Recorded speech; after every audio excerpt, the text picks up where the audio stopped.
This episode is partially brought to you by the Humble Choice program. Did you know Humble Bundle has a great monthly subscription service that lets you get a ton of video games every single month? That's right, from plans range from $5 to $20 a month, you get a hold of a bunch of free games they have available to you. And you could use our code down in the description below to go and sign up. It would help our podcast and help you see what great games are available for you this month. Hello everyone and welcome to episode 37 of the SWW Show. It's me, AJ. We got Mike. Mike, we are quickly approaching 50, which means a live show, which means so what you're telling me is, okay, we're gonna get two boxes, okay? We're gonna go to downtown Chicago, because I think this makes the most sense from what I'm about to say, right?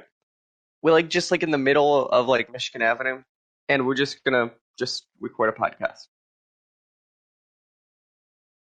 I was thinking, see if we could, how feasible it would be to rent out, the rooftop of something for 2 hours. No, but what we want to do is, you want to do what's the stand-up comedian show where no one knows what's going to happen, who's there? No. No, because then it's just a nightmare trying to do sound. It's thing in the world. But,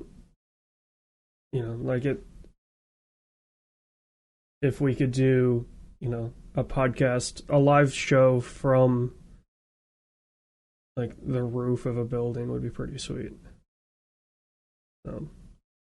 We got a little bit to figure some of that stuff out, but yep, it is. We're closer to 50 than not. So okay, we've been closer to 50 than not for a while. Yeah, but it's as I say, quickly approaching. Yeah. Just off the top here, in terms of what the SWW show is doing. So November 6th is Extra Life, so we'll be doing something for that. And then the 13th is an event that we'll be doing for the first time called Gaming for Hope, which is a fundraiser for Parkinson's research. So that is a disease that has affected both of us in multiple ways, losing family members to it. And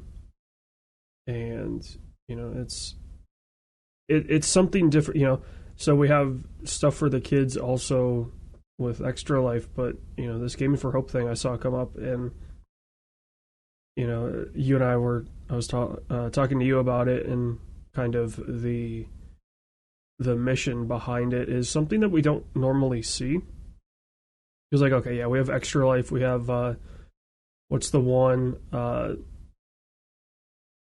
8-bit salute or whatever, the right. I know you're talking about. I forget what the name of it is now, but Operation Supply Drop, I think, was the company that ran it. We have stuff for kids and the troops, but we don't have stuff for more traditional fundraisers. So this is a big one. So keep an eye out for that. We'll have links to. I'm gonna collect all that stuff today. Yeah. So. We have links. You told me where to get it, so we have links for donation portals that'll be going up on our socials. Yeah, and there is a special thing for that Gaming for Hope that I am going to be able to do. I don't think you're going to be able to do it. Are you actually going to be able to do what we talked about? Yeah. From the sounds of it, it looks like we have something special planned for that one. So, that is going to be pretty cool. If everything goes to plan. Nice. Well, as of right now, everything's going to plan. So we'll wait until closer to the party. Say it on the off chance that stuff hits the fan. Well, so we're keeping it under wraps, but you will know the 13th if go or no go, pretty much. So stay tuned, I guess. Stay attuned. So let's kind of jump in from there then. Yeah. First, like always, is what have we played? My list is completely off. I've got to do this part of the show notes. So basically, my schedule has been really weird the last couple weeks. Really? Yeah, shocking. My schedule never. Not like switching jobs, and that takes up extra time. AJ, are you familiar how that works? Oh, that, yeah. I'm just trying to get used to everything with a new job. Sometimes you're just like, I don't have as much time. Yeah. So that's been fun. But otherwise, I've been chipping, we'll call it, away at Mass Effect 3 some more. So I think I thought it at the time, and I stick with it going back to. That game gets a way worse rap than it ever should for Mass Effect 3. Like, objectively... Well, I think it's mainly the ending. I think a lot of people don't have a problem with the game up until the very end. So I haven't got that part again, so I don't remember. Like, I remember, like, not obviously this playthrough. And, but, like, I remember you were talking about, like, complaining about, like, the lack of companions or a dislike of, like, the ones you get. So, like, obviously, Fleabone hates James. And I think those are valid critiques, but, like, after playing Mass Effect 2, you don't play half the companions in Mass Effect 2. Like, let's be honest here. No, I mean, you play your 3 that you like, and that's it. So I had a rotation like 5 or 6 for different like missions or whatever. But yeah, it's not like I played with all 12. Like, that's not a world I lived in. Yeah. Well, and I guess it also depends on like what your player character is, because as a sniper in those games, you need one up-close person, and then your other can be whatever you want. Like, see, so I was playing a lot of times as the that middle, because I was a Biotics character. So I was like that middle up-close guy. So like if I had like Garrus and Legion on my team at 2, like most combat scenarios I'd be really set because they could cover my back. Yeah, as I say, it just depends on... Also, it depended on like what gear you wanted to use too, because, you know, in the later ones you can develop loadouts for people, and that is, I mean, as soon as you find stuff that you like, it's game over. Like, those games become so trivial once you find loadouts that you like and are good with, that any combat situation is over basically once it starts. And that's valid. And that's just, I think, a general Mass Effect thing, though. But like, well, and that's the thing, right? Like, okay, people are complaining about companions, but they're complaining about companions because they found their loadouts and then just never used any of the other companions. Right. And like, it's funny because like, obviously playing 3 and the first time I played it, I have like the extra companion from the DLC, right? Which I understand is very implemental, and I think that was a valid critique of the game at the time. But like, once you have him, like, it's like, yeah, I have enough companions. I legitimately, I don't need 10 more companions to say I have 10 more companions at all. Well, and that's the thing, right? Like, the first time I played Mass Effect 3 was well after release. So, like, the ending had already been somewhat fixed. You know, they gave you the option. Like, so all the stuff that people were talking about and all the hate that game still gets. Like, that's the thing. All the hate for Mass Effect 3 is OG Mass Effect 3. So I'm going to say it. Mass Effect 3 is way better to play than Mass Effect 1 any day of the week. Yeah. Like, oh, yeah, to play? Absolutely. Like, it's not even close. But, I mean, also, like, it is... Mass Effect 3 is BioWare fully realizing that it's just a shooter game. Like, it's not a, you know, traditional strategy game. Like, which I think that's the problem that a lot of these... XCOM gets away with it because you're not directly controlling a person. But any of these, like, oh, we want to make an RTS with shooting. Like, no. It's not going to work. Because there's no happy medium. Like, you either have to go one way or the other. And they fully realize that in 3, where they're like, screw it, this is a shooter, this is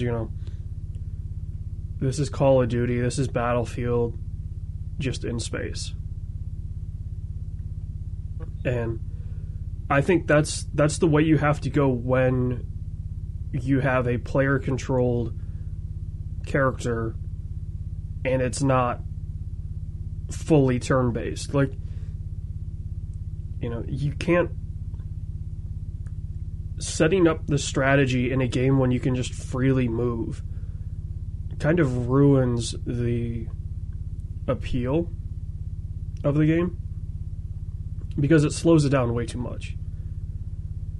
Whereas, like, we've been playing Destiny. Like, if Destiny has some of that strategy in it with how you use abilities and things like that, if that game was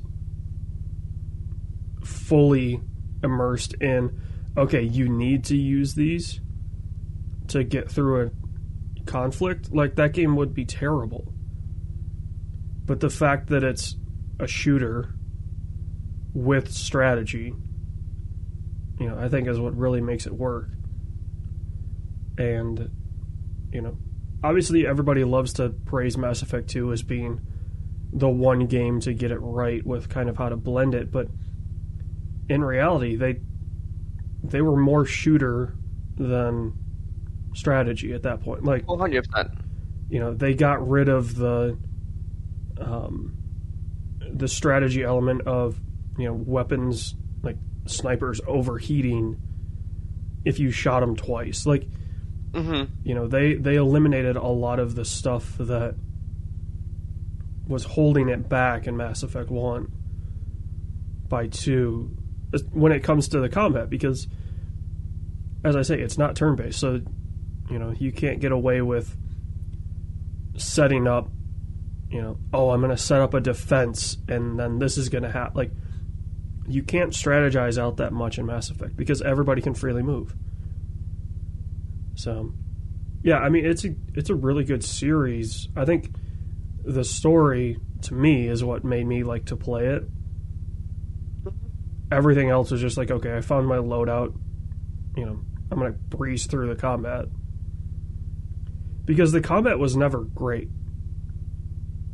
Like, it was just... It's not horrible, though. I think it gets much worse rap than it actually. Yeah, it's generic or not. Yeah, it's generic. It's generic combat, and that's perfectly fine. Like, right, it's not bad combat, though, and I think there's a pretty big difference between the two.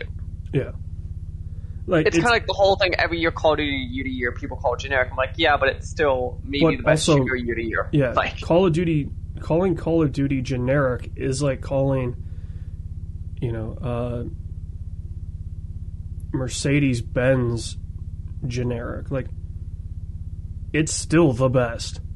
It might be generic if you look at the last it's just, you're comparing, the Mercedes S65 this year to the S65 of last year. You're like, well, nothing changed. Other cars, right? Yeah, but you're not comparing it to that's the Audi. In my opinion, Call of Duty on that one is people are just over looking at this thing of like, well, here's the last year. I'm like, great, but find me another shooter this year. Find me somebody that can do this year after year after year after, like. Obviously, Call of Duty gets away with it because they have a gajillion studios. But EA has a gajillion studios, so why aren't they pumping out Battlefields? And there are years where people fight Call of Duty, like Titanfall 2. I'll point to a year that I think Call of Duty was fought. But, I don't think year to year they're fought. Well, I think the thing that made Titanfall 2 pop was how different it was. It wasn't like, oh, the shooting's any better. It was just, holy shit, the traversal in this game. Like, that's the thing that made Titanfall 2. The Titans were a non-factor when it came to it because they were basically just a kill streak. Mm-hmm. So, Call of Duty players didn't necessarily care about that. It was, you know, wall running, grappling hooks. It was double jumps. It was, you know, the frantic movement of a Quake mixed with the shooting of a Call of Duty, which had never been done before. Like, even in the first Titanfall, like, the traversal was there, but the shooting wasn't there. Like, a lot of Titanfall 1's shooting was kind of, you know, the hitbox of the character was a lot bigger than it looked. And you just kind of aimed in a general direction. And it, you know, it didn't help that they had those smart weapons that, like, could curve around corners and shit like that. But, yeah, I mean, Titanfall 2 was, in terms of, like, okay, who's gonna dethrone Call of Duty? Like, nobody's gonna dethrone Call of Duty. But EA has the best shot. Because, I mean, they've got 3 or 4 franchises that could do it. Yeah, they could do it. They have to try to do it. And that's the thing, right? Like, Activision has one franchise. They have Call of Duty. Which is why it's funny that no one can beat them, it feels like. Well, because they only have one, right? Like, EA had the Star Wars license, the Battlefield, you know. They had... Medal of Honor is honestly... Warfighter had some weird things, but the Medal of Honor games were always the best shooters. It was just nobody played them. Right. So, you know, EA has 3 killers. I mean, they have Apex, they have well, they don't have the exclusive Star Wars, but and then they have Battlefield. Like, they have 3 Call of Duty killers. It's just, you know, they then have 3 fan bases. So it's certainly unique in the situation of, you know, they can't create a Call of Duty killer because that would, you know, basically force them to kill 2 franchises.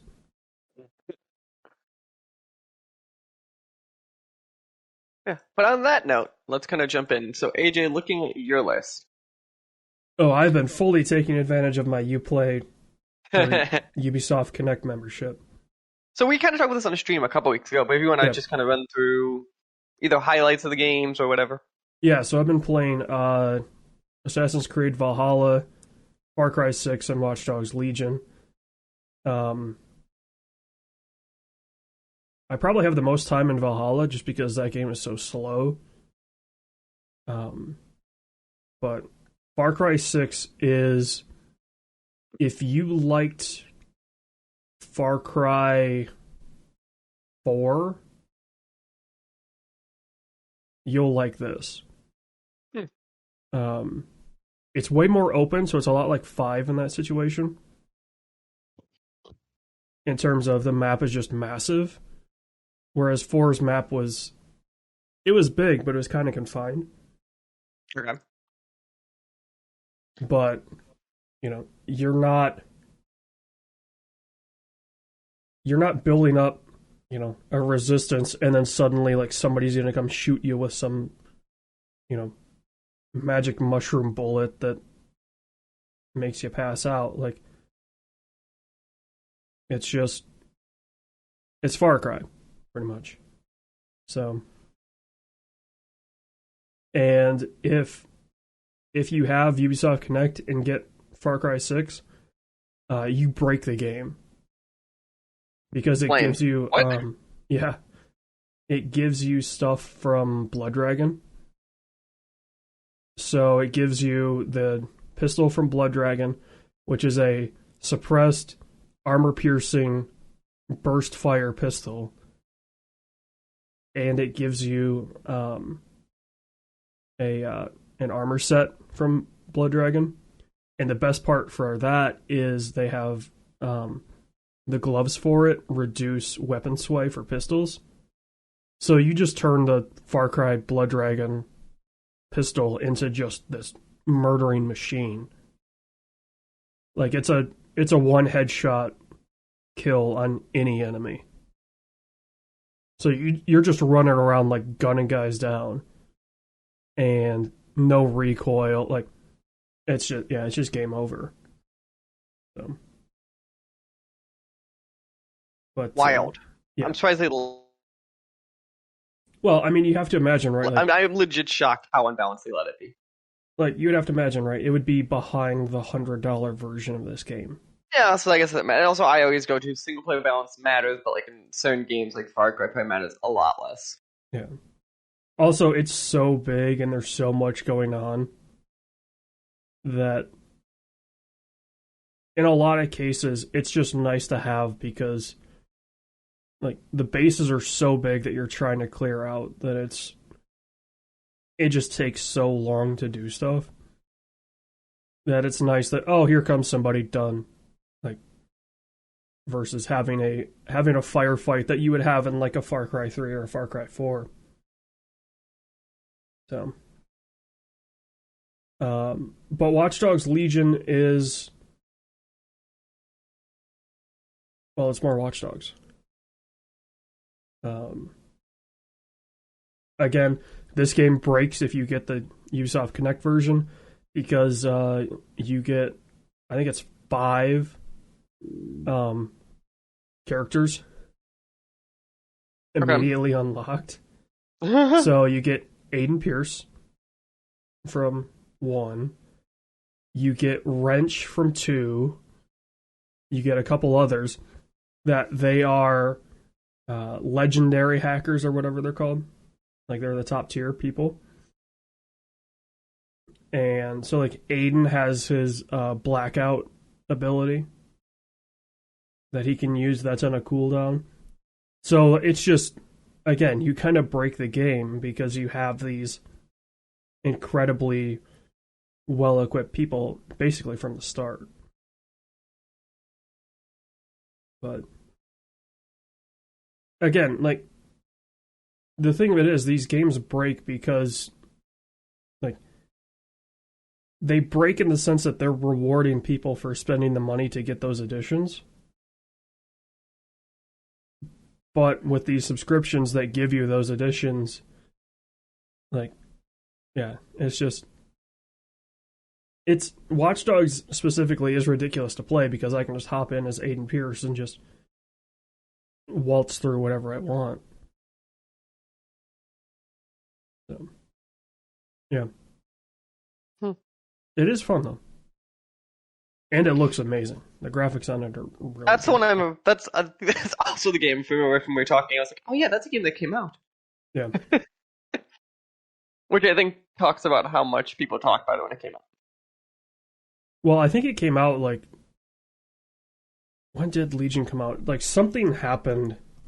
Delayed so much. Well, it was delayed, but then I think when it came out, like it was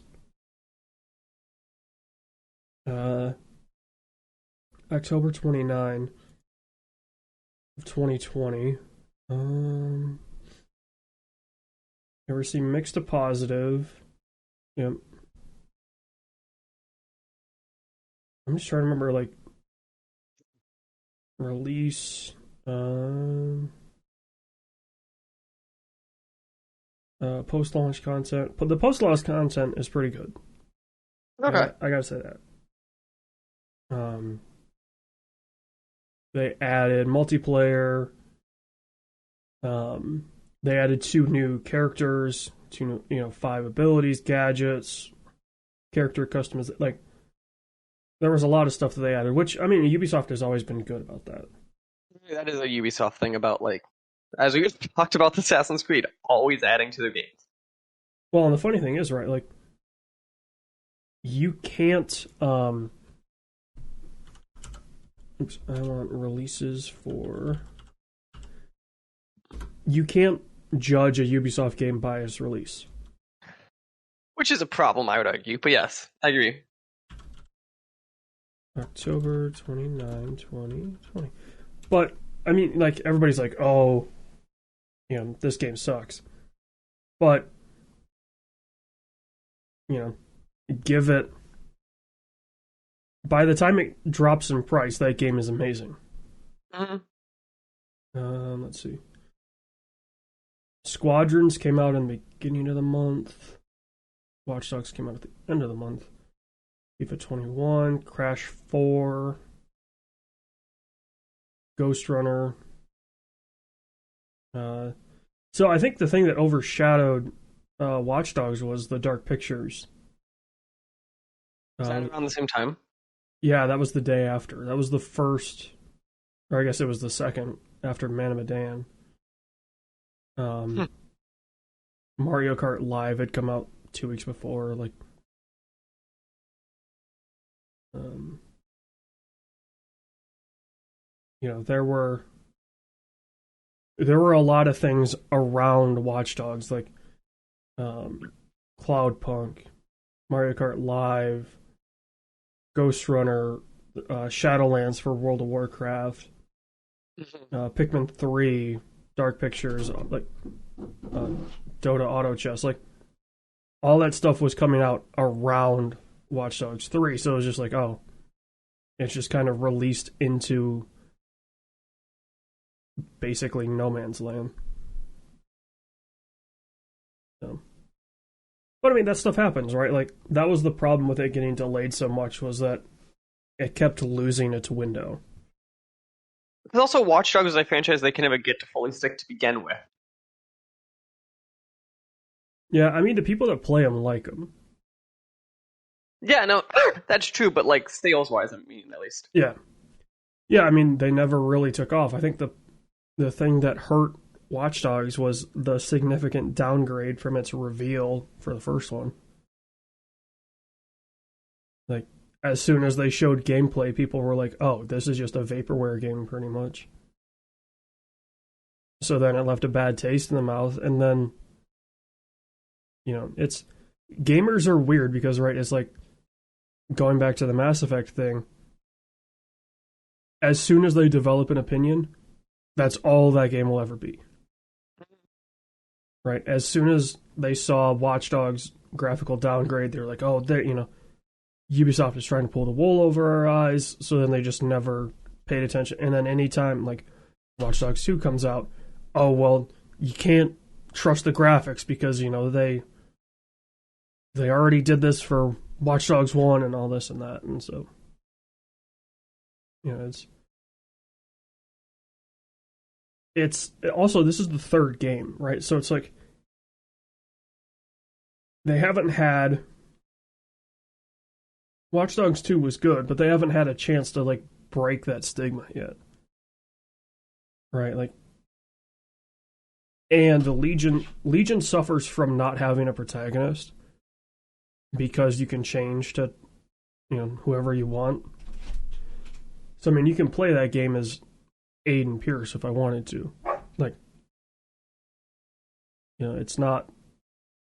There is no lead character. It's not Aiden. It's not the guy from 2. It's not... You know... It's not... there's no main character. So how do you develop a bond with the main character? So, yeah. Nice. Yeah. Other than that, I've just been getting prepped for the charity streams. So. Yeah, I figured it much. But looking, the next thing I have on this list, which I've got to ask about, jumping down. So you apparently have seen it. Oh, I've seen all of it. I got to ask, did you watch it the correct way or the incorrect way? I watched it at home. The incorrect way, I understand. I'm planning to go see it in IMAX, so it's not all hope. Some people don't realize we're talking about. AJ apparently has seen The Dune. Yep. Yeah, that is the thing. I want to see it. I'm waiting to see it until IMAX, but IMAX screenings have just been like booked across everywhere. Well, I wanted to see it at home first to be like, okay, is it worth it to go see it in as big a screen as possible? General consensus sounds like yes. Yeah. Also, I was like, okay, this is 2.5 hours. Is it going to feel like 2.5 hours? Is it going to feel shorter? Is it going to feel longer? So, so what is your, what, obviously not going to spoil anything, kind of broad things, but kind of is your broad opinion on the film? Denis Villeneuve hit it out of the park again. Yeah, he's maybe your favorite director, isn't he? He's definitely up there. Because that was Sicario, that was... Blade Runner 2049. Yeah, I was going to say, he was Blade Runner. Hell or High Water. Right. Oh, no, he wasn't involved with that. He helped, the guy that wrote Sicario did that. That's what, yeah. But yeah, I mean, Denis Villeneuve has, for me at least, has some of the best landscape shots. You watch Sicario? Am I crazy? Sicario is amazing. Like, no, for the show, I'm saying, did we watch it? Did we watch it? No, we did not. So I don't know why. In my head, it just kind of... It's one of those films that, like, I remember tied you, and I thought I saw it because of you. But I thought it was because, like, we had some... I think early on I was talking about it a lot, but... Maybe that could be what it is. Yeah. But, yeah, I would definitely say if you can find an IMAX showing of Dune... Do it. Definitely go see it in that. That is across the board. I don't know if it would benefit from the audio of IMAX. It just benefits from the size. Like, there's some films where it would fully take advantage of IMAX. Chris Nolan does a very good job of that. You know, taking every aspect of, okay, he knows what the IMAX sound system is going to be. He knows what the display is going to be. So,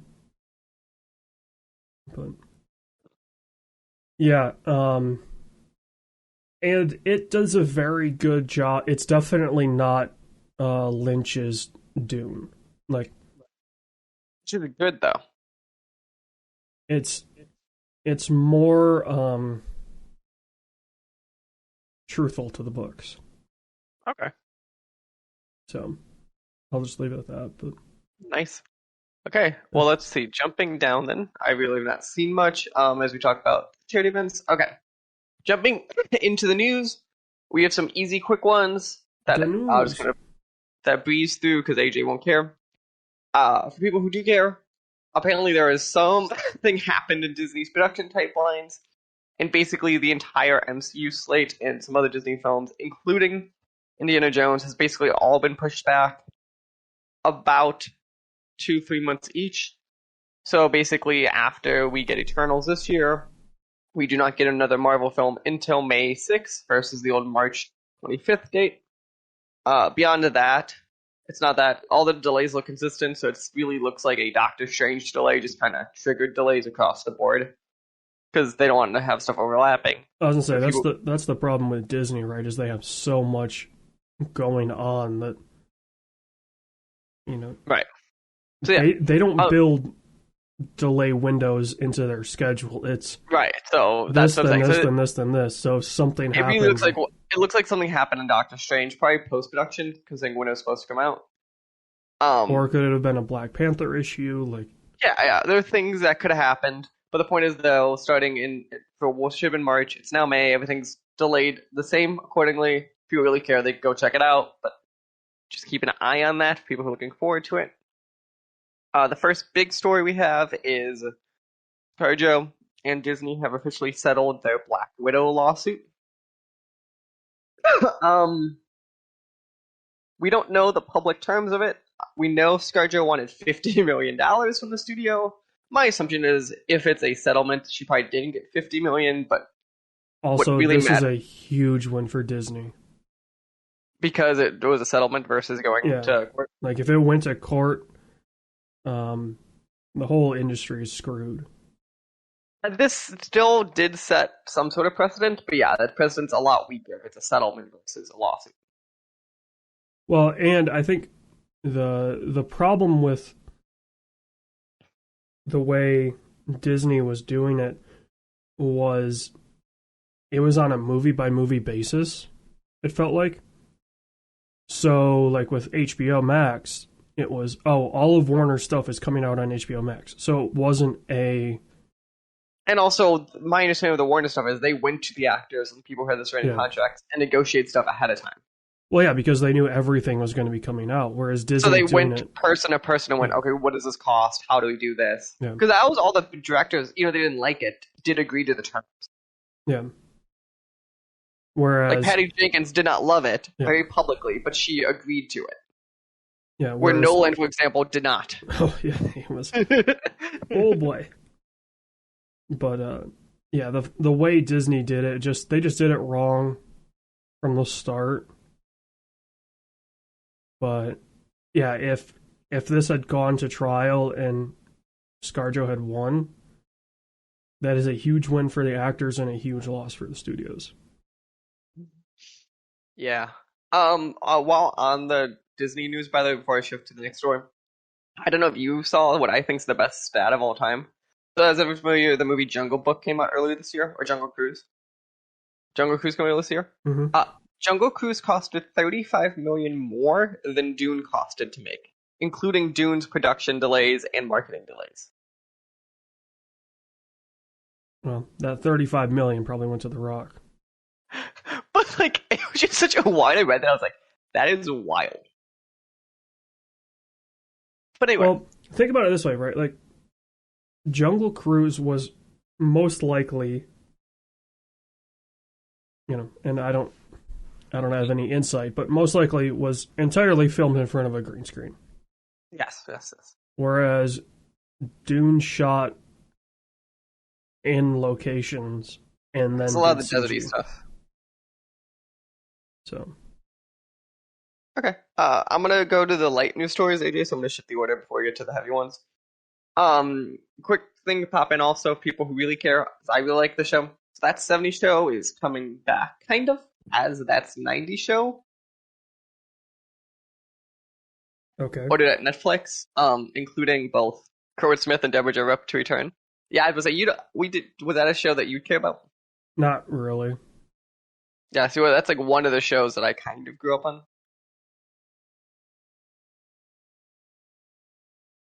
Also, but I also grew up kind of next to Wisconsin too, so it's weird stuff. But okay, I am 100% avoiding.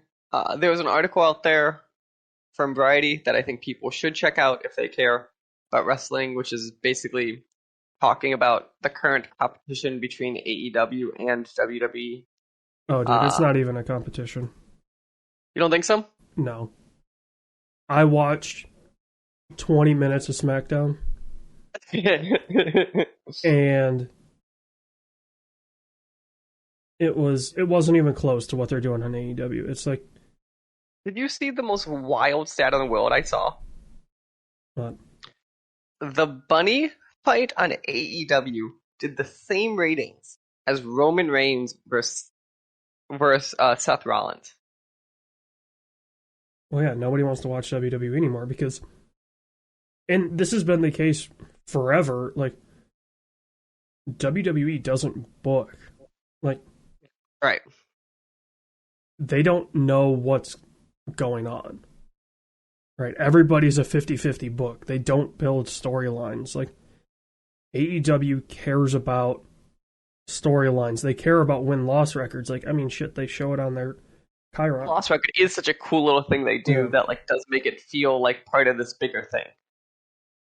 Like, it's like, oh man, like, Omega's whatever, 15-1, and then somebody that's like booked around 500, like 500 booking in AEW is a lot different to 500 booking in WWE. Like, 500 booking in WWE is the norm. Whereas somebody that's booked 500, on AEW, that could either mean like they've had some really tough matches and squeaked out some wins, or, maybe had some super tough losses, or, it's part of their story that they can just never, never perform on the big stage, or, everything matters in AEW, whereas WWE is just like, we're going to draw whatever. We have these, sponsors that are going to cover costs and things like that, so they don't care. Why would they care, basically? But I think it's interesting, but I do tend to agree. Also, AEW, I think, is doing the smart things of kind of building people up, and then as people leaving WWE, they're pulling like basically the top of that stack also to help. Well, and like, too, right? Like, they have storylines, so like, you don't necessarily need to be checking in every week with somebody. You probably know where it's going. Yeah. And like maybe you miss you've missed some of the micro things in between, but kind of. Whereas WWE needs to put everybody on screen because nobody knows what's going on. Right. Like AEW, Chris Jericho doesn't have to show up for 3 weeks and people still know what Chris Jericho is. Yeah. And his storyline could be that, AEW acknowledges stuff that the wrestlers do outside. Yeah, like even stuff like that was the event they did a couple weeks ago in Philly, where the whole like honoring the past of WCW. Yeah. Because obviously they have Jericho, they have Taz, these wrestlers that were there. Well, and not only that, they're willing to work with other people, so like, they acknowledge that other promotions exist, and they've mentioned New Japan Pro. They make a point of that. They have deals with like AAA and Impact. They have some deals. And, yeah. What else? There's some other titles that are on that they show up. Around, yeah, it's just not even. I agree with you. It's not even close, and it's funny because now ratings are starting to show it. And I don't think it's a coincidence that the first week they went head-to-head that WWE tried to pull out their best superstars. And still failed. Yeah, like that's not an accident, right? Like they didn't do that. They did that. That was 100% to try to make a point that they'd win. And they tied. Well, and the thing of it is, right, like,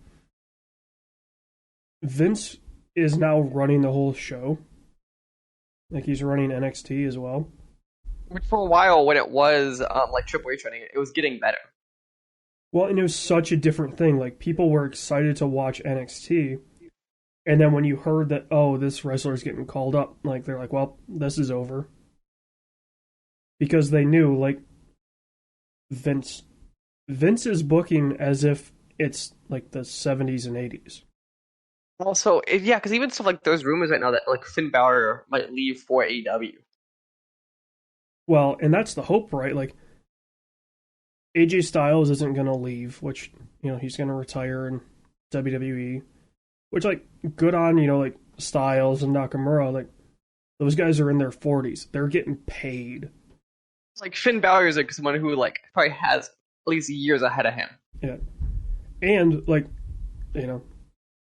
they kept hinting at the Bullet Club reunions on WWE.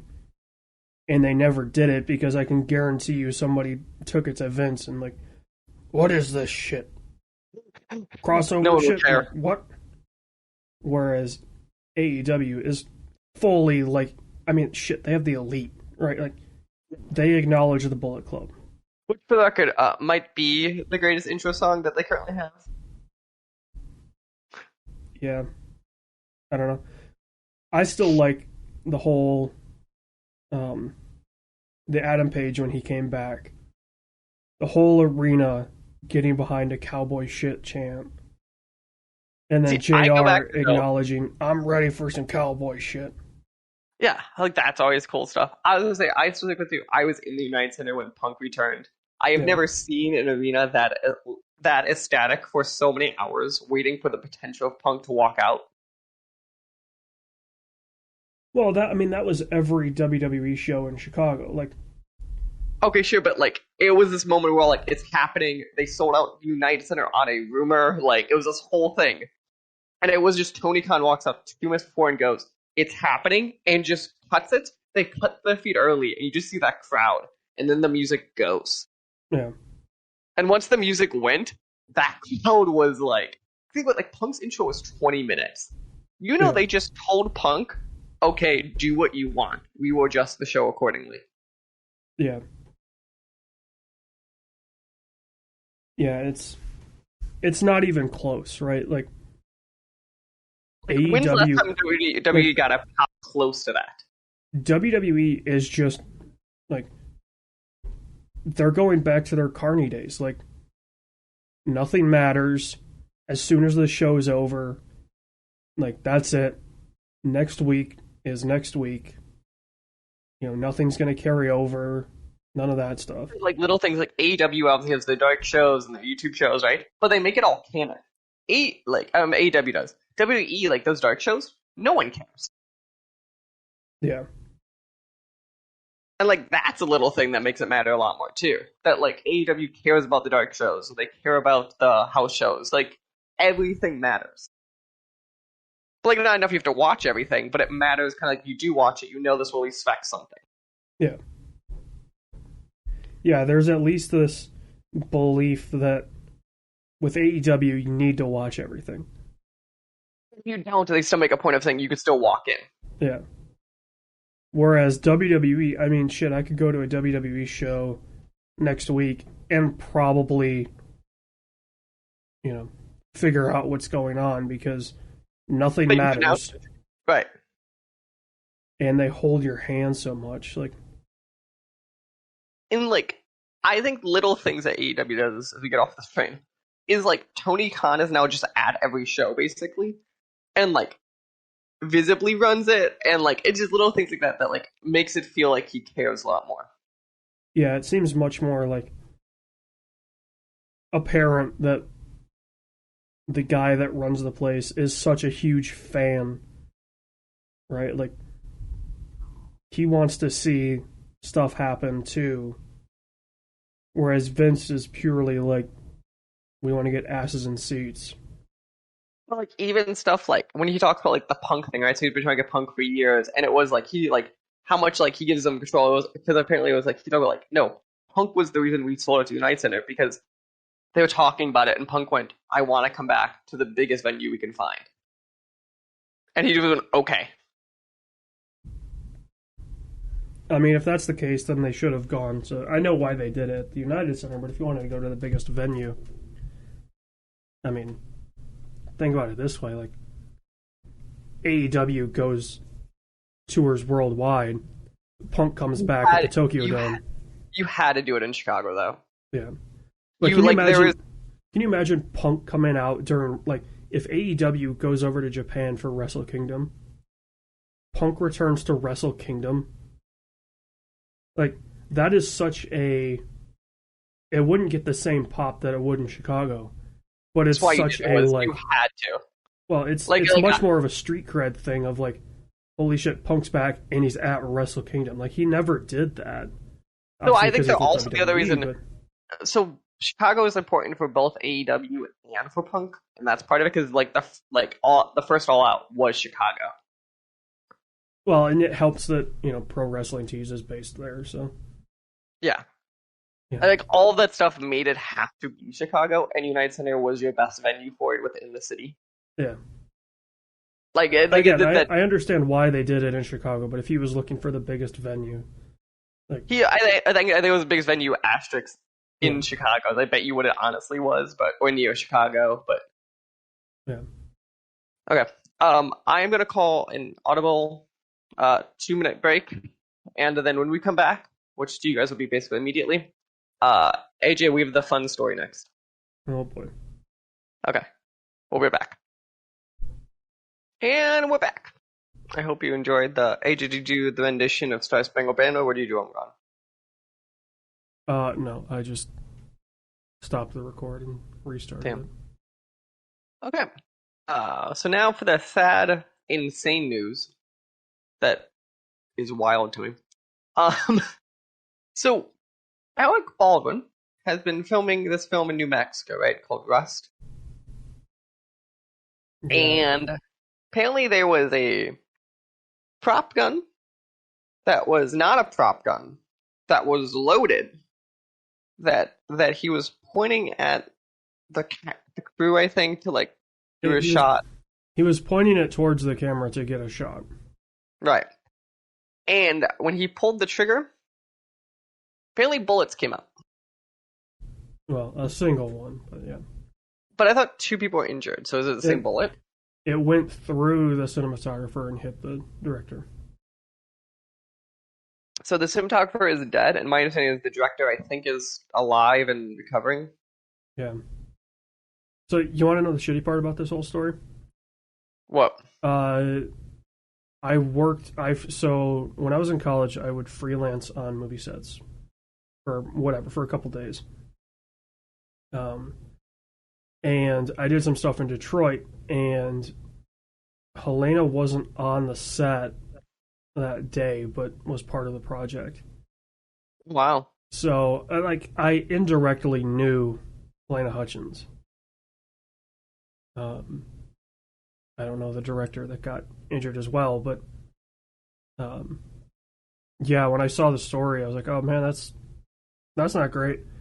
And then I saw the name, and I didn't recognize the name, but I went to her IMDb, and I was like, oh, yeah, I would freelanced on that set for, I think it was like 4 days spread over 2 weeks or something like that. So, this is just a wild story. If you want to go check out more details on it, always they can. Okay, so well, the obvious I'll thing. put it this way: this movie is never coming out. Yeah, I was thinking that too. And the AD and the prop master are basically blacklisted in Hollywood. Because, I am shocked it is not a broad Hollywood rule that you should have some sort of gun expert on hand if you have a gun like that. Most films have a set armorer. Just someone who knows what they're doing, right?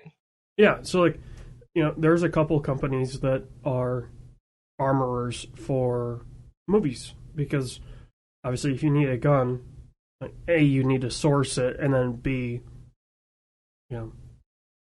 believe it or not, most movie people don't know how to handle guns. So you need somebody that knows how to handle guns. And from what I was reading, there had already been 2 accidental discharges. So, and this was the 3rd. People had already walked off set because of the AD and whoever was handling the guns. So, unfortunately, it's not surprising hearing that something like this happened.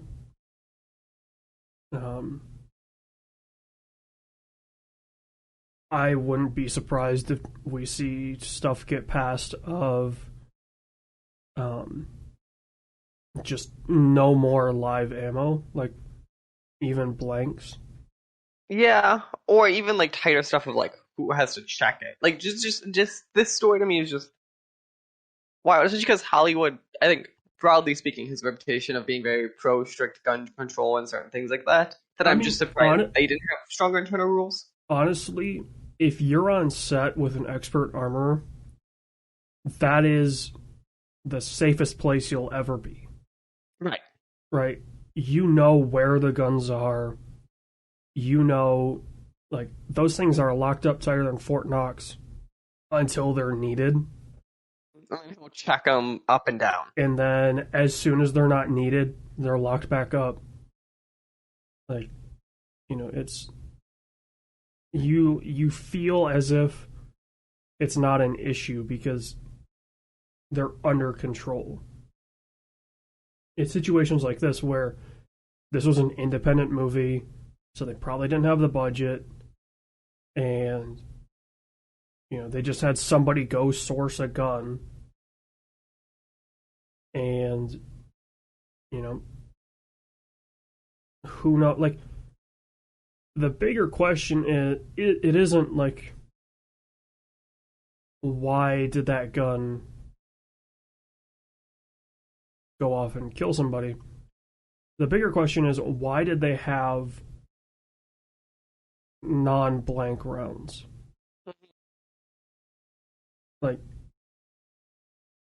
That's the crazier part. Using truly live ammo. Now, obviously, there's scenes where you need to use live ammunition because they need the impact or whatever.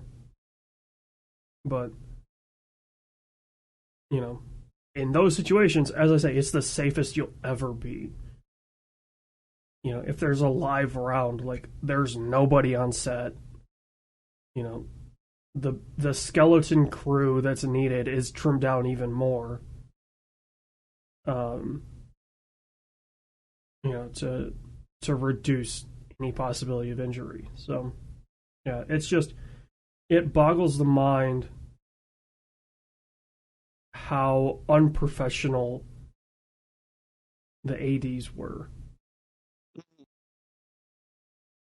And, you know, maybe the director should have been watching over this. You know, maybe there was too much trust in the ADs.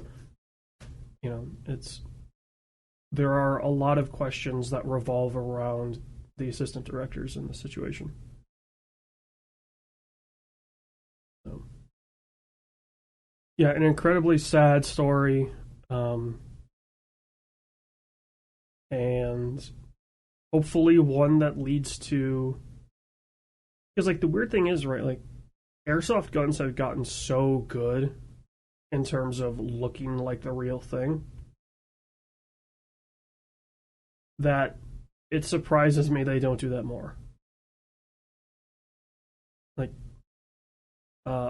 Freddie Wong put it best, like, muzzle flash and flares and stuff are so easy to do now that it's not worth it to actually fire a round, even if it's a blank. Like, it's so much easier just to CG that stuff.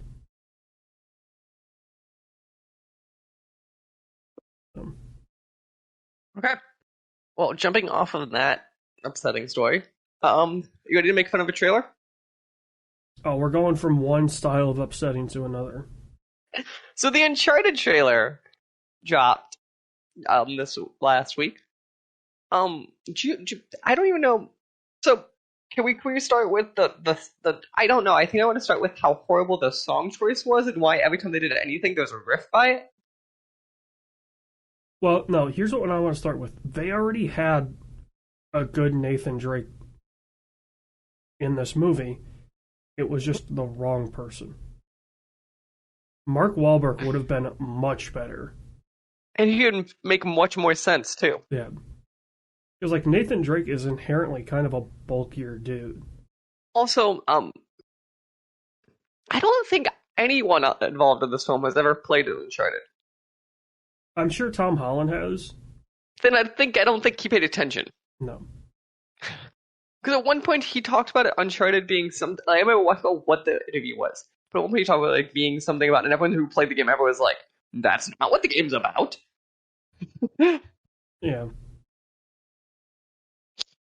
I don't like even stuff like obviously there's the plane scene in the trailer just from 3. How they botched that plane scene, I don't know. Well, the problem is, like, to properly tell that plane scene, like, it would be half the movie. I understand that. Because, like, the sequence in the game's, like, almost an hour. Okay. So obviously you're destroying things, I understand that. But, like, this just feels like... So, Uncharted inherently is Indiana Jones and Tomb Raider kind of, like, combined. And watching this trailer does not feel like Indiana Jones in any way. No. This feels much more like, you could argue, National Treasure than Indiana Jones. Yeah. It makes no sense. Yeah. Like, Yeah. I don't understand how Sony greenlit this, how anyone greenlit this, how this keeps going. And, like, this has been in production hell for so long, it's not going to be profitable. No. Yeah. This movie will be available on PlayStation Plus probably a month after it's released. Because nothing about this felt like Uncharted. So they pulled the music riff because, like, oh, we saw Thor Ragnarok be funny. That at least made sense. And from an IP point of view, this doesn't, like, Uncharted has quips, right? But it's not inherently a comedy game. No, but I mean, a lot of a lot of Nathan Drake's dialogue is very quippy. It's very comedic. It's not like the seriousness is driven by other characters. So then they should have shown like Tom Holland being quippy, which I think they tried to at some points in that trailer, and it just was cringy. Well, especially because, I mean, like, Tom Holland's quips are like Spider-Man quips. Right, and that just doesn't fit the character of Nathan Drake. Like, Nathan Drake's quips are like, they're kind of a lot darker than that. Like, you know, he's quipping about people and their family and, you know, like, their style of doing things, not like, you know, comic book quips. Like, a lot of the comedy in Uncharted is pretty dark when you think about context and what Drake's saying and who it's directed towards or who he's talking to. Like, you know, it's a lot of dark comedy versus comic book quip that they wanted to go for. Yeah. So yeah, if people want to go hurt themselves or suffer or whatever, go check it out. Otherwise, please don't. So on to the final entertainment e-news for the video games, AJ. So I've not warned you about this game we're going to play. I'm hoping you have not seen this pop up on social media. I kind of warned you, it was kind of like one of our old games, right? So, Pornhub has officially released their most common search terms by state over the last year. Okay, we're not going to deal with the normal I remember ones. seeing something about this, but...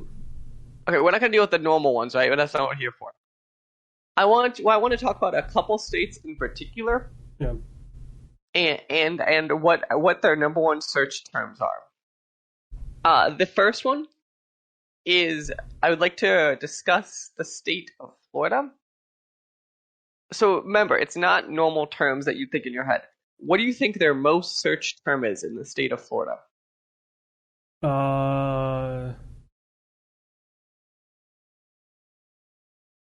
It's not normal. Probably bang bus. No, not even sex related. Animal. No. I have no idea then. They're searching for boats. Oh, that makes sense. Yeah. Okay, state of Oklahoma we'll get to. I think it's funny also. They're searching for Goth Hospital. Searching for what? Goth Hospital. That's there was probably a video. Like, I imagine a lot of these terms are related to stuff that was shot in that state. There has to be. I have a question for you about the state of Michigan. Mm-hmm. Why are they all searching for racist? It's a good question.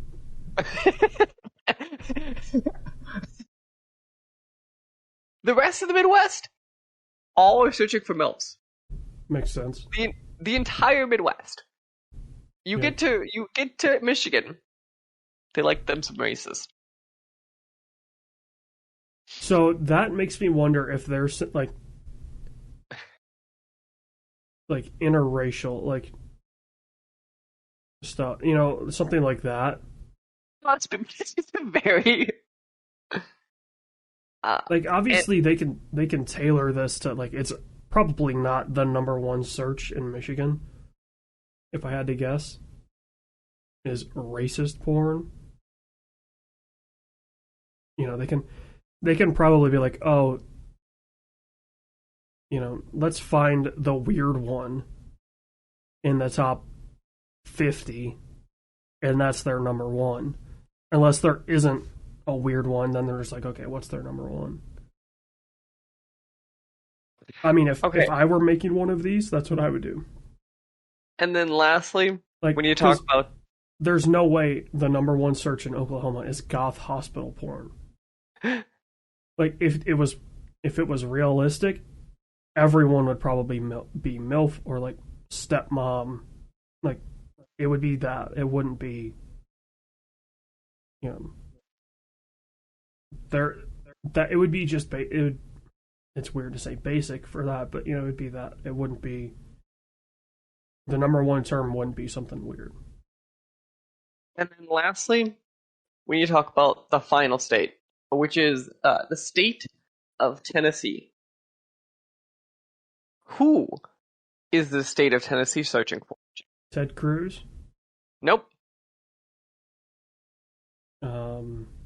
Lisa Ann? Nope. I have no idea. Some might call him a king. Tiger King? No, but that's not my quote yet.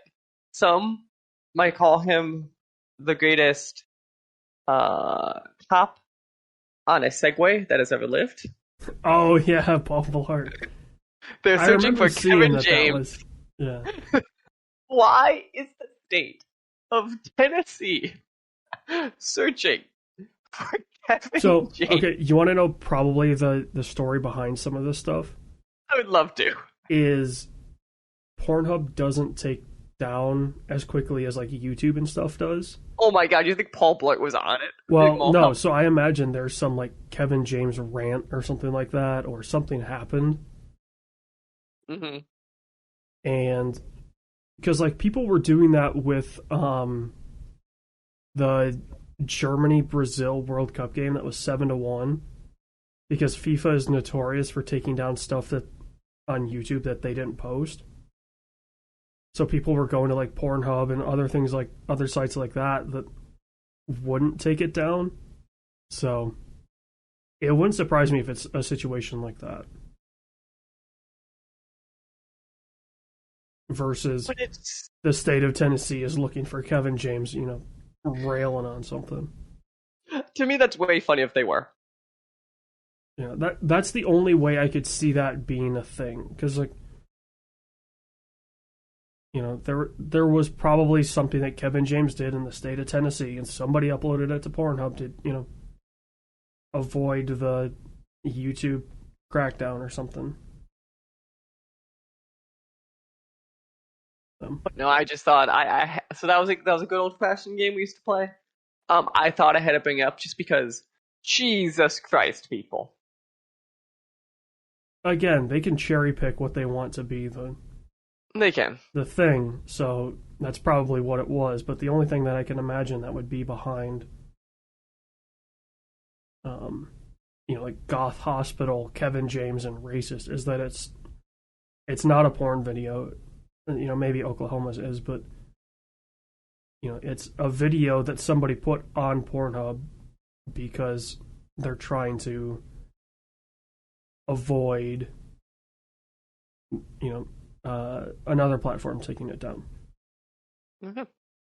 Yeah, jumping into kind of games. The first story is kind of a mixture, which is why I just kind of shoved it at the beginning. DC fandom happened a couple weeks ago, and for people who are curious, we now have trailers for Batman, for Flash, and we have rough timelines for the Suicide Squad and the Gotham Knights coming out from the video game scenes.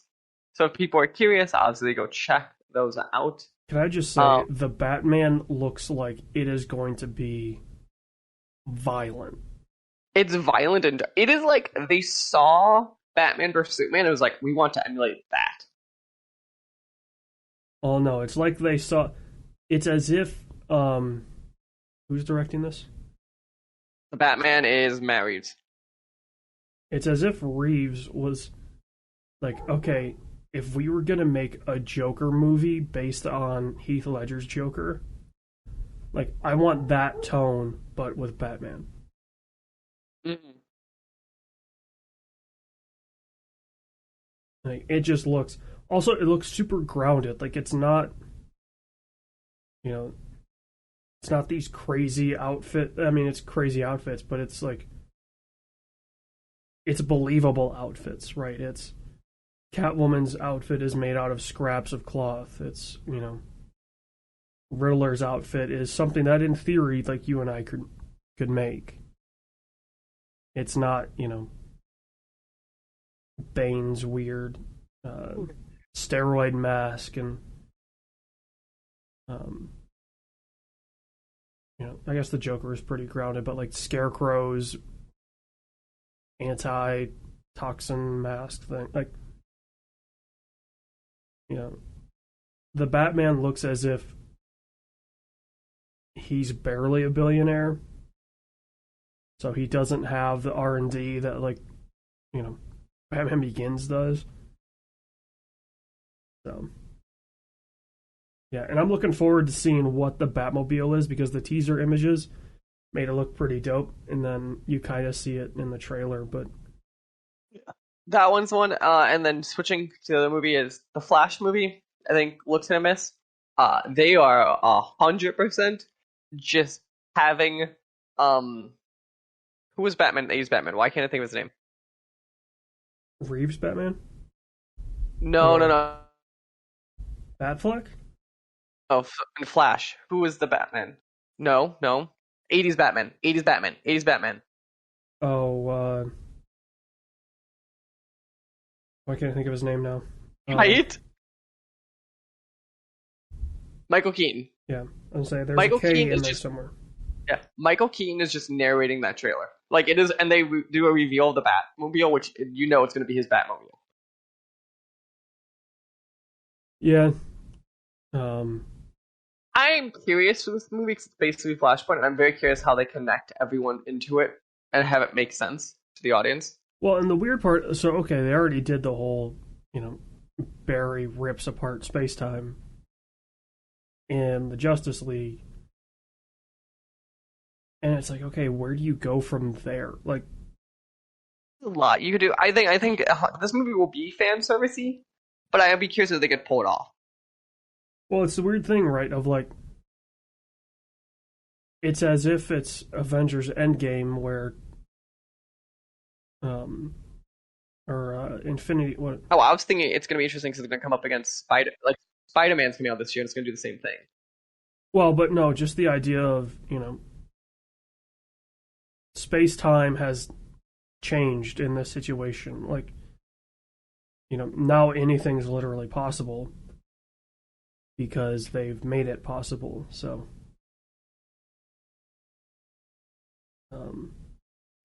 it would be cool if they reference certain things that have already happened.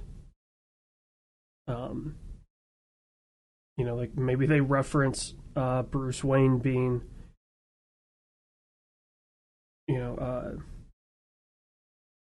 developing the Tumbler, or something like that. Like, so they reference Chris Nolan's Batman, or,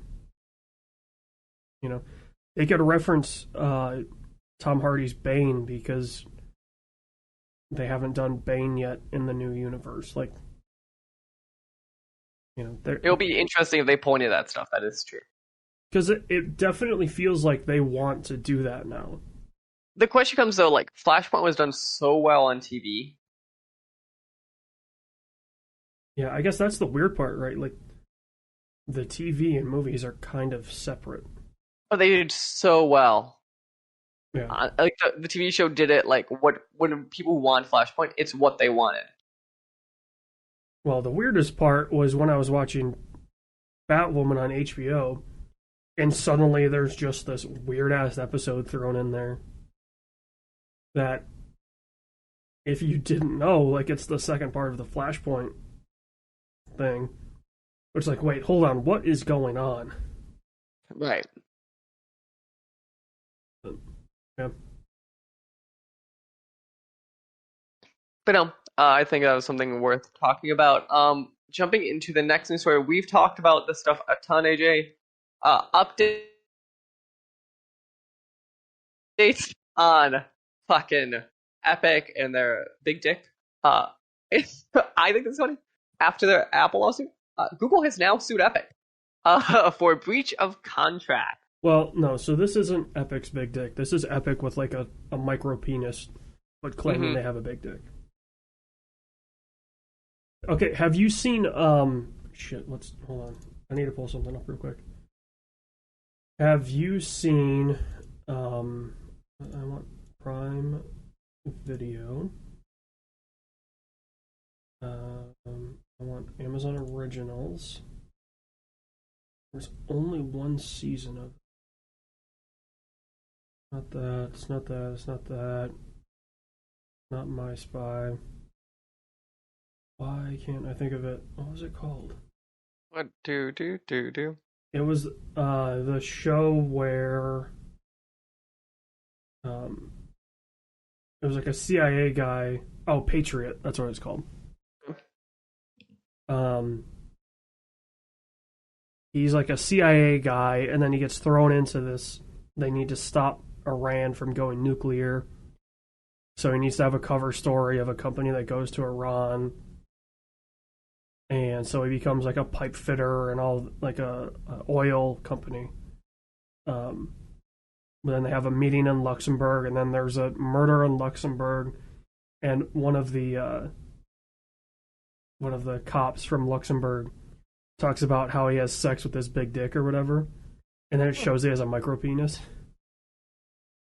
So that's what this is? It's that situation. Epic wants you to think that they have a big dick, but they're going up against trillion-dollar companies. Like, the fact that Google hasn't just swallowed them up, or Apple hasn't just swallowed them up.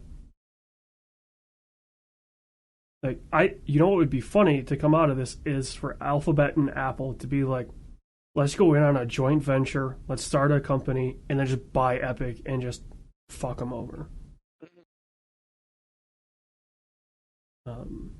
But yeah, I mean, it's a situation of, Epic wants to do its own thing. Like, this is Tesla, right? They want to do their own thing, but they're breaching contracts and breaching laws. Like, but they don't care because they think they can get away with it. And they've gotten away with it until somebody challenges them. Mm-hmm.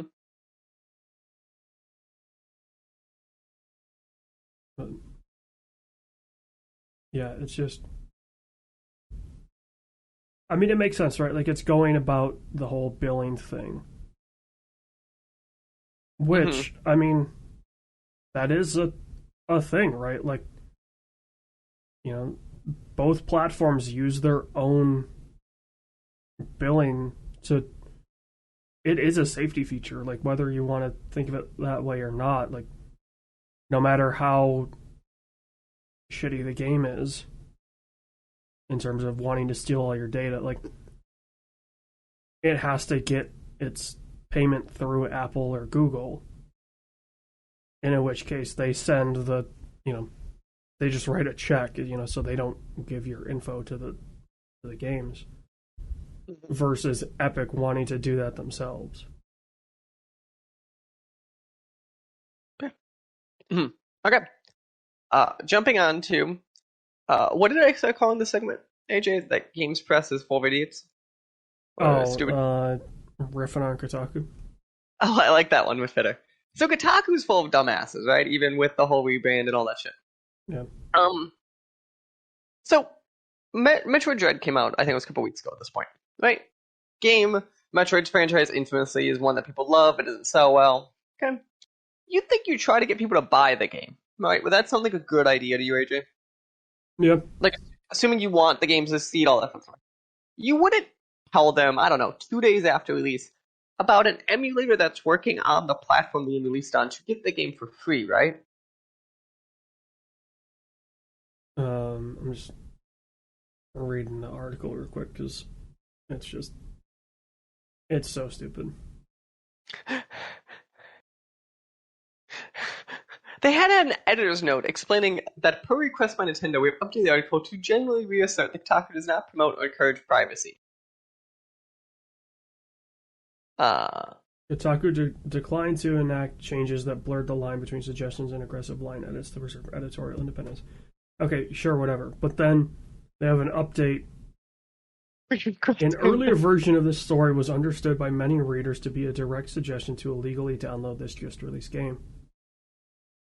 We regret this interpretation and apologize, as the original article did not meet our editorial standards. So why was it even published? If it didn't meet your editorial standards, why was it published? And why is it still up? Why is it not taken down? Well, I mean, it's changed a lot since the original article. So, Mm-hmm. reporting on a phenomenon is not the same as encouraging anyone to break the law and download games they have not purchased. We believe our readers are intelligent adults capable of making such choices for themselves independently of us. Okay, your readers are, but are you? Like, is Kotaku able, are the writers capable of making decisions for themselves?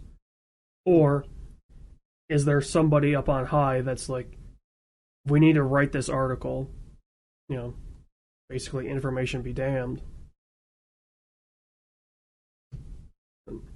Yeah, it's just seeing this and like seeing the fallout from it was just, That's spectacular. well, it was weird. It was like, okay, I don't necessarily mind them being like, the emulators can already run this in 4K because whatever, that's.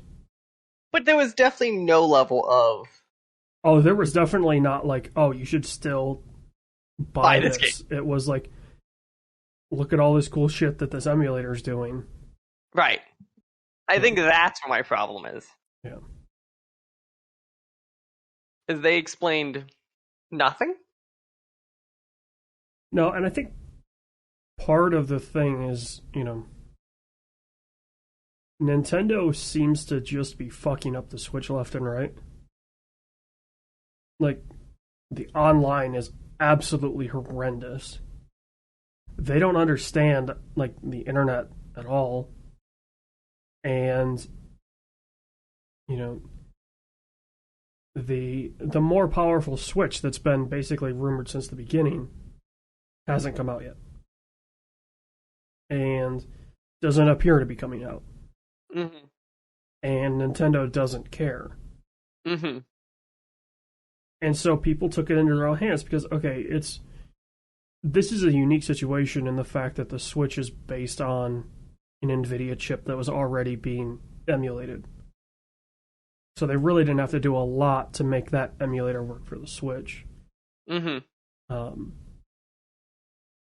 So, it's kind of unique in that situation, but also it's like, well, of course the emulator is going to be able to run it in better resolutions because you have better hardware. Like, this isn't a situation of you need great hardware just to run it, because this is effectively a tablet processor. If they said, here is generally a cool emulator we found, I think that'd be way more acceptable. Versus saying, here is the game that just came out. Yeah. That's the weird part. Right, you could have talked about the emulator, broadly speaking, and it'd get way less flack. I mean, also, like, emulators are an important part of, especially game preservation. Mm-hmm. Like, I have nothing wrong with emulators. Because in a lot of situations, like, I can't go out and buy a TurboGrafx. I can't go out and buy a 3DO. Like, okay, yes, you could, but I don't have the resources to do it. But I can get an emulator for those and experience those games. Whereas, the Switch emulator is unique in the sense of the Switch is still out. A lot of times the emulators take years after the console's been discontinued to even reach a state of playability. Like, the Xbox 360 emulator is still not great. Mm-hmm. I understand. Again, some of this isn't even that you talk about an emulator. That's not what people are upset about. No. It's the fact that you're showing off a game that, as you say, is basically, it was released and they're like, oh shit, check this out. It's on PC and it runs better, not only frame rate wise, but resolution wise. Mm-hmm. So, yeah, I don't necessarily have a problem with them mentioning that it exists. It's the state, you know, they were like, check this cool shit out, not Right. the. They weren't necessarily pointing out the technical side of it. It was, you know, here's the emulator. They, if I remember right, in the original article, they called the emulator out by name. So you just had to Google how to download it. And then it's not super hard to find the ROM for Metroid Dread. So, you know, they basically, without telling you how to do it, they gave you everything you need to know. And that was the problem I had with it. Mm-hmm. So, yeah. Now, if the game was absolutely terrible, whatever. Even then, I would have problems with it. I think I have problems with it because it's also a brand new game. Like, there's a lot of emulating. I think is ethical in the sense of if you cannot reasonably purchase the game legally and play it. That is when I think it's ethical. I'm saying if you could buy a game currently on a Nintendo Switch eStore, it is not ethical. No. But also, like, there's situations where emulating's huge in, like, Brazil because games are so expensive there that the ethics question there isn't. Okay, this is a U.S. outlet, though. Yeah. It's so my problem is this is a U.S. outlet we're talking about. We're not talking about a Brazilian outlet. We're not talking about in Brazil. We're talking about a U.S. outlet that has global reach. Yeah. So I would expect them to at least somewhat have a U.S. standard, at least from that ethic line. Unless they're simply talking to Brazilians about a Brazilian thing, then you would have this. That's not what they were doing, though. This was on Kotaku Main, which is a U.S.-based site. Yeah, and I mean, I just used Brazil as an example right. because and that's the one everybody knows, right? Like, but I don't like that one, at least currently, because I don't think that's what's happening here. No, this was check out this cool shit. Here's what it is. Here's what it's running on. Basically,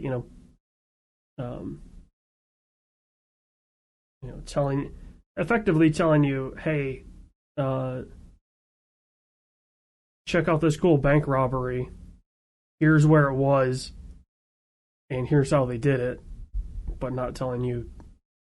Here's where the bank was. Here's the stuff they used, but they didn't tell you how they used it. So then you can just kind of deduce, like, oh, I can go do this. Mm-hmm. Now, was it blown out of proportion?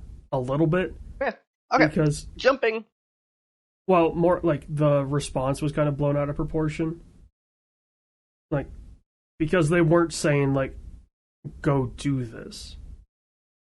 And that was what a lot of the reaction to this article was. Was a lot of people seem to treat this article as if Kotaku was like, oh, go do this. They weren't saying that. They weren't not saying that, but they weren't. I think they have somewhat of a reasonable responsibility to say you shouldn't do that or like something. There definitely should have been something to say, like, we don't endorse this. But again, like, people on Twitter were basically, a lot of the reaction was, oh, Kotaku tells you how to pirate Metroid Dread. They didn't, but the article also didn't like, there were a lot of things in this article originally that were not necessarily pro-piracy, but not anti-piracy. Yeah. So this is all accurate. Yeah. Okay. Jumping onto some final quicker stories. GTA the trilogy has been announced for basically all platforms. It is worth checking out. I think it was, remember, I think San Andreas will be in Game Pass, and 3 on, like, PSN exclusive, but you get all 3 games on all platforms. So if you're interested in those games, games. They're probably worth checking out. Other news stories has happened last month is Blue Point Games has officially been acquired by Sony, which has been heavily rumored for a while now, but it is now official, and they apparently will be working on new games. The rumor that has been floating around the internet from pretty reliable sources is that they will be working on their next game will be a sequel to Bloodborne. It has not been confirmed, but it has been fairly strongly rumored, and at this point I would be more shocked if that was not true than if it was. Well, I think otherwise, I think their first thing isn't Bluepoint doing the PC port for Bloodborne? that also is in the same rumor set, so it might be like you split the team, Yeah. or whatever. Because Bluepoint's always had more than one team. I was gonna say they've been big enough for a while. I know you can also have a team prototyping the next Bloodborne while you're porting it too, because that's different people a lot of times from a port point of view.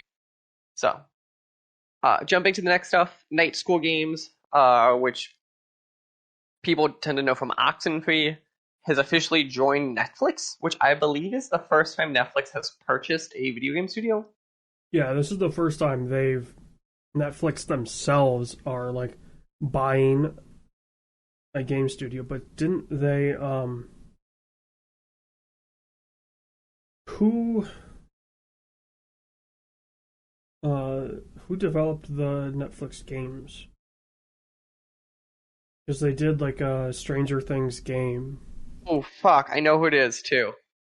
They did the was it the same people who did the iRobot game? Can't remember. So the Stranger Things game was going to be Telltale. Yeah, originally it was going to be Telltale. Yes. The one that you're talking about is William Lemons. Who the fuck should I know you?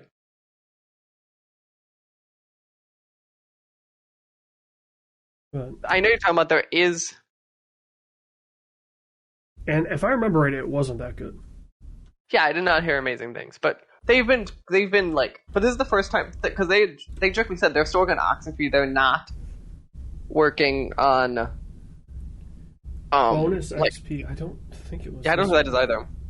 Well, it says it's an. So this was a 2017 iOS game. It definitely wasn't that. Stranger Things 3, the game. That's what it's called. Stranger Things 3 is being removed from Steam and GOG, but may soon appear on Netflix's gaming app. This is August 30th. Stranger Things 3, the game, is being delisted from Steam, GOG, and the Epic Game Store on August 31st. Anyone who owns the game will continue to have full access to it, but won't be available for purchase. So Bonus XP did Stranger Things 3 as well. In May, the company announced a new push into gaming, which it solidified in July by hiring Mike Verdue. Stranger Things 3 and Stranger Things 1984 was being tested through Netflix's Polish app.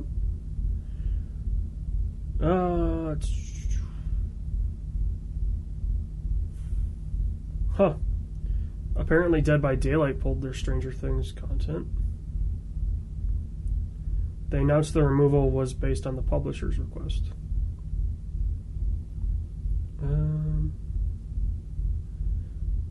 The Stranger Things 3, the game Twitter account has been deleted. And Bonus XP Stranger Things 3 webpage is also gone. So that info is interesting because that's basically they killed the game. It's not necessarily like it's coming back. They just straight up killed it. So I think a lot of people were both happy and cautiously optimistic with this announcement. That's very fair. Because a lot of people were happy to see them get paid. But also, I think a lot of people are cautiously optimistic because tech companies don't have a great track record with buying game studios. That's accurate. If I remember right too, because I'm trying to think, I believe the founder graduated from the same college program I did. So, yeah, I mean, it's a certain situation of, you know, when you look at their track records, right, of Amazon, Apple, Google, when they're buying game studios, they don't turn out great.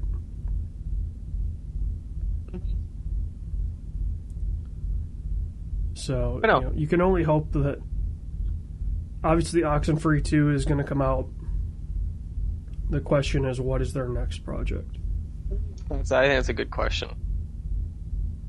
And that's the one, I think, that's the point where people are like, oh boy, what's going to happen? It isn't, like, okay, cool, they got paid. Oxenfree 2 is coming out for sure. What's next? Are they from here on out making Netflix property games? That's a good question.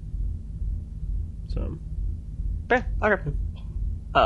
Jumping into final few quick things. I'll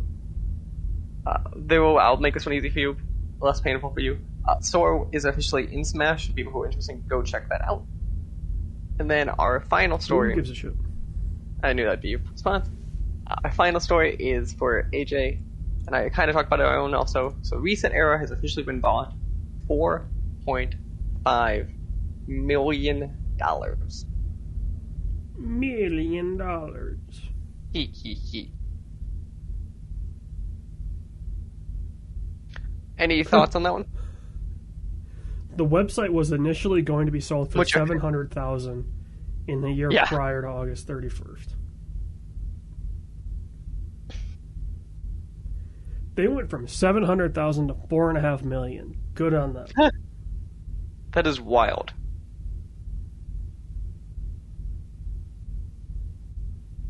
So and Reset Era was formed after NeoGAF's mod staff left.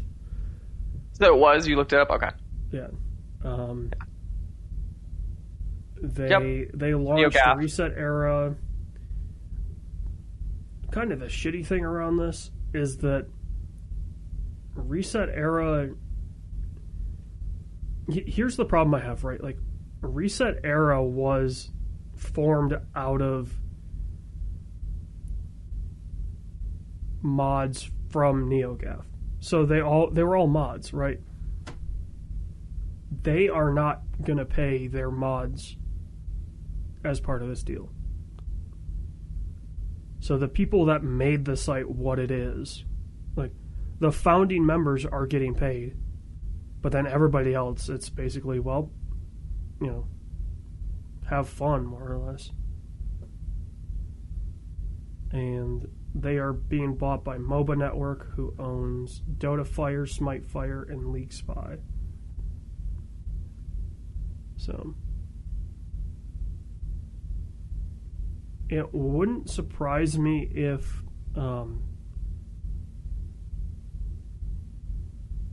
Reset Era then just turns into covering esports stuff. Yeah, that'd be interesting. Because, MOBA Network owns sites for the big three. Mm-hmm. So is Reset Era going to be kind of the overarching property?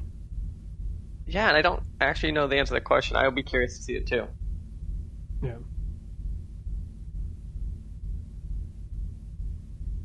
Okay, but yeah, that is it. We have the final thing. The final two things. First, games. I've kind of cleared this out the rest of the year, looking at stuff that I think really matters, which is COD on the 5th of November, Battlefield and Pokemon both on the 19th of November, and then Halo on December 8th. I didn't see anything else massive that came out this year because everything else was basically pushed into that spring window of next year. So on next show, we will run through those big releases, probably looking at outlook for next year. On that note, AJ, it is time to discuss it. What are we thinking for November? Movie club, no movie club? What are your thoughts? Dude, you forgot Fetish Locator Week 2 is coming out. Don't make me ask for a press code for our interview. I'm just on. Marvel's Guardians of the Galaxy game is coming out, but didn't that get pushed? No, it's October 26th. That's why it was October. So I should have added it last month. I didn't.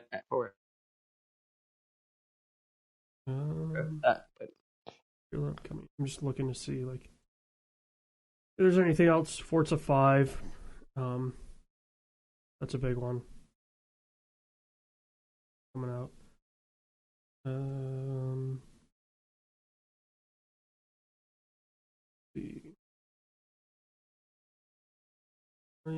Super Robot Wars 30. That is a Japanese ass game. It's a weird time.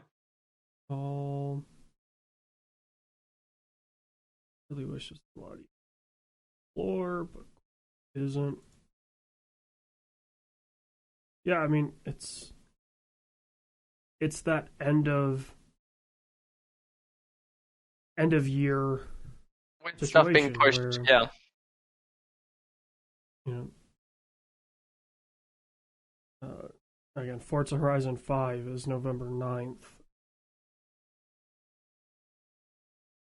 See what isn't a 2022 release.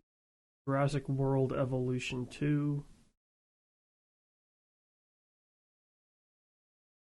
Century of Age. Farming Simulator 22 apparently is coming up on the 22nd. Know that? Sherlock Holmes Chapter 1.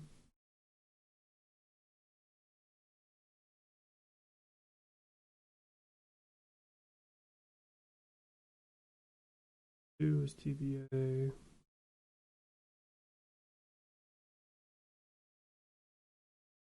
I'm kidding. At this point. Yeah, there's like not Super Meat Boy Forever. Did that come out yet? No, that was delayed. Still has 2021. Yeah, that one has been delayed. I don't remember to when, but it was delayed. Bloons TD Battles 2 is apparently coming. So yeah. Let's Football jump Manager 2022. God almighty. Resident Evil Reverse is coming out in 22 now. Okay. I would say let's jump now to the movie club. What are your thoughts? Yeah, I don't know. We could also, it's holidays, it's weird. I'm going to take November off. November is going to be odd because we have a ton of stuff. We have a lot to do. And then we are... and then holidays and stuff make it weird. Thanksgiving time frame. Yeah. Let's see. We do a turn. That movie does not look good. Ghostbusters Afterlife. Resident Evil.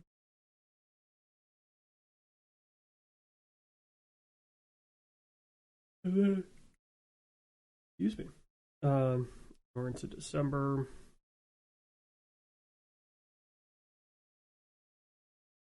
Yeah, I guess we're gonna end up doing something for Dune.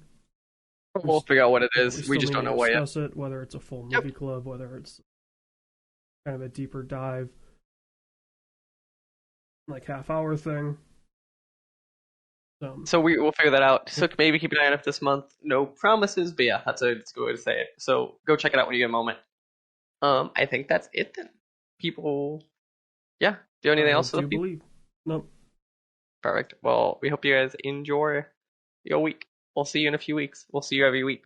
Like always. Goodbye. This podcast was a production of the SWW Show.